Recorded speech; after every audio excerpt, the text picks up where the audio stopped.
கர்த்தருடைய பரிசுத்த நாமத்துக்கு மகிமை உண்டாவதாக. என்னாகும் 23ஆம் அதிகாரத்தை பார்க்க போகிறோம். இதில் வந்து பிலேயாம் பாலாக்கை பார்த்து சொல்கிறாங்க, நீங்கள் வந்து இங்கே 7 பலிபீடங்களை கட்டுங்க, 7 காளை 7 ஆட்டுக்கடாக்களெல்லாம் ஆயத்தம் பண்ணுங்கன்னு சொல்கிறாங்க. அதே மாதிரி பிலேயாம் சொன்ன மாதிரி பாலாக்கும் எல்லாத்தையும் ரெடி பண்ணி வைக்கிறாங்க. அப்புறம் பிலேயாம் வந்து பாலாக்கை பார்த்து சொல்கிறாங்க, நீங்கள் இந்த சர்வாங்க தகன பலி அண்டையிலே நில்லுங்க, தேவன் வந்து என்னை சந்திப்பார், நான் அங்கே போய் அவர்கிட்ட பேசிட்டு வரேன்னு சொல்லி ஒரு மேட்டு மேலே ஏறாரு. தேவன் பிலேயாம் கிட்ட வந்து பேசுகிறாங்க. இந்த மாதிரி உடனே வந்து அவன் வந்து இயேசுவப்பா சொல்கிறேன், 7 பலிபீடங்களை ஆயத்தம் பண்ணி எல்லாத்தையும் வந்து நான் என்ன பண்ணேன்னா பலிகிட்டேன் கடவுளே அப்படின்னு சொல்லும்போது கர்த்தர் வந்து பிலேயமோட வாயில் வந்து அந்த வாக்குகளை அருள்றாரு. நீ பாலாக்கிட்ட திரும்ப போய் நான் சொல்கிற மாதிரி சொல்லுன்னு சொல்கிறாங்க. அதே மாதிரி என்ன பண்ணா அவன் திரும்பி போயிட்டு பாலாக்கு வந்து மோவாவோட அந்த சகல பிரபுக்களோடய அந்த அதில் இருக்க அந்த ராஜா அவங்க பெரிய அதிபதிகள் கூட நிற்கிறாப்புல, எங்கே சர்வாங்க தகன பலி இருக்கு இல்லையா, அங்கே நிற்கிறாங்க. அப்போ பாலாக்கு வந்து பேசுகிறாரு. தேவன் அருளிய வார்த்தை எல்லாத்தையும் பாலாக்கிட்ட பிலேயம் வந்து சொல்கிறாங்க.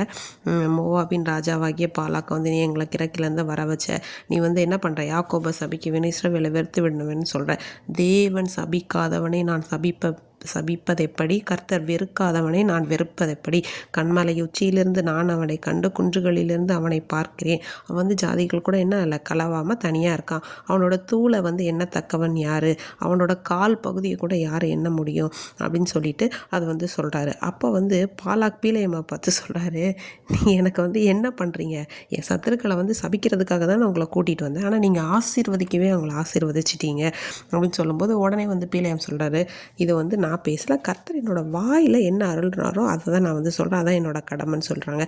அப்போ வந்து பாலாக் சொல்கிறாரு, இந்த இடம் வேண்டாம், வேறு இடத்துல வந்து நீங்கள் நின்று வந்து மறுபடியும் ஒரு வாட்டி ஆண்டவர்கிட்ட பேசுங்க, நீங்கள் சபிங்க அப்படின்னு சொல்லிட்டு இன்னொரு இடத்துல போயிட்டு அதே மாதிரி பலிபீடம் கட்டுறாங்க, லொக்கேஷனை மாற்றுறாங்க, எல்லாத்தையுமே இது பண்ணுறாங்க. மறுபடியும் அதே மாதிரி நீங்கள் நில்லுங்க, நான் போய் தேவன்கிட்ட பேசுன்னு சொல்லப்போ ஏசப்பா மறுபடியும் வாயில் வந்து வசனத்தாரிலையும் வந்து சொல்கிறாங்க, போய் நீ பாலாக்கிட்ட என்னன்னு சொல்லுன்னு சொல்லிட்டு அவன் என்ன சொல்கிறான்னா, பாலாக்கி நீ கேளு, சிப்போரின் குமாரன் எனக்கு செவி கொடு, தேவன் வந்து பொய் சொல்கிறதுக்கு மனுஷன் கிடையாது, மனமாற ஒரு மனுபுத்திரனும் இல்லை, அவர் சொல்லியும் செய்யாதிருப்பாரோ, அவர் வசனத்தையும் நிறைவேற்றாதிருப்பாரோ, அவர் வந்து ஆசீர்வதிக்க தான் கட்டளை பெற்றிருக்கு, அதனால ஆசீர்வதிப்பா, அதை திரும்பவே பெற முடியாது. அவர் வந்து யாக்கோபில் எந்த ஒரு குற்றத்தையும் அவர் காண்கிறது இல்லை, தேவன் தான் அவர் எகிப்திலேருந்து புறப்பட பண்ணார், யாக்கோபுக்கு வந்து என்னென்னா ஒரு காண்டாமிருகத்துக்கு ஒத்த பலன் வந்து அவங்க கிட்டே இருக்குது அப்படின்னு எல்லாத்தையும் வந்து சொல்கிறாங்க.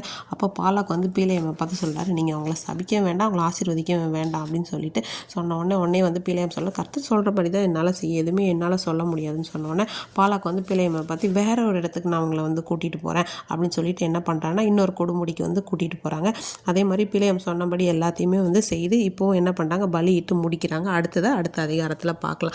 இப்போது எந்த லொக்கேஷனில் நமக்கு விரோதமாக சத்துரு வந்து எப்படி வேணால் பண்ணாலும் தேவன் நம்மோடு இருந்து ஆசீர்வதிக்கணும்னு அவர் விருப்பப்பட்டுட்டாருன்னா அந்த ஆசீர்வாதத்தை யாராலையுமே தடுக்க முடியாது. அவர் ஒரு மனிதன் கிடையாது, நான் ஒரு மனம் மாறுறதுக்கு, அவர் வந்து ஒரு பொய் சொல்கிறதுக்கு, மனுஷன் வேணால் வந்து சூழ்நிலைக்கு தகுந்தாப்புல பொய் சொல்லலாம், மனம் மாறலாம், தேவன் அப்படிப்பட்டவர் அல்ல.